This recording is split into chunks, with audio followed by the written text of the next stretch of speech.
Grand Rising Collective.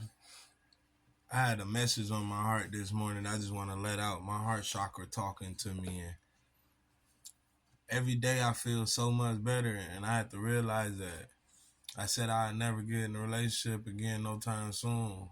But I lied. No matter how much hurt and turmoil I just went through in my relationship and still made out to be the bad guy, I had to realize it's time for another relationship. But this time, not a relationship with nobody else. I'm in a relationship with me now. It's time I get to know myself. I'm courting myself because we go through a lot of stuff that we don't even supposed to go through because we don't love ourselves. So then we put ourselves through a lot of hurt and pain and suffering that we not even meant to go through. But God gonna make sure you learn that lesson. You can be as hard-headed as you want. Them lessons gonna get tougher and tougher and tougher. When you love yourself, you ain't gonna allow that much to happen. I sit here and I realize I'm really getting powerful because I don't put the blame on my ex no more. I put the blame on me. It's my fault. It's my fault that after 7 years and 2 kids, I kept allowing her to mess with my cousin and kept going back.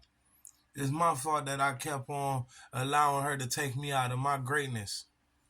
It's my fault that I allow her to control because them spiritual ties strong.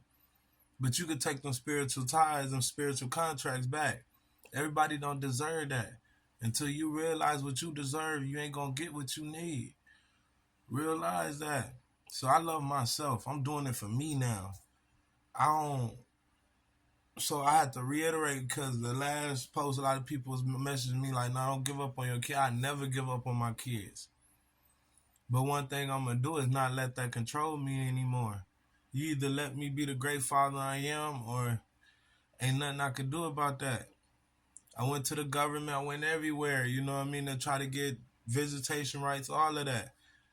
They ain't rocking with me right now. So what that means? That means it's out of my power and control. Only thing I can control is me, myself, and I. And that's who I'm in a relationship with. Me, myself, and I. I love myself and every day I'm loving myself even more. You know what I mean? Like, so until I really get to where I need to go, you know what I mean? I cut all ties. I cut all ties. I done been through so much. And I ain't here to tell my story or her story. I'm here to speak on now and what's gonna happen. Because I had to realize I became that way. You feel me? I've been new. I've been new. I've been new. You know? Like I accepted so much. So much betrayal, so much heartache. But I been knew what it was, so that's not her fault at all. She just being who she is. That's my fault for trying to change who another person is. All of us go through the same thing right now. We trying to change who somebody else is. But then we have to turn the finger back around on us and realize, who am I? What work do I need to do? So then I won't keep going back into this same cycle, repetitive cycle over and over again. It's easy to point the finger at the next person, but when you really look at yourself in the mirror, oh, that's when greatness starts. Because now it's not even about you anymore.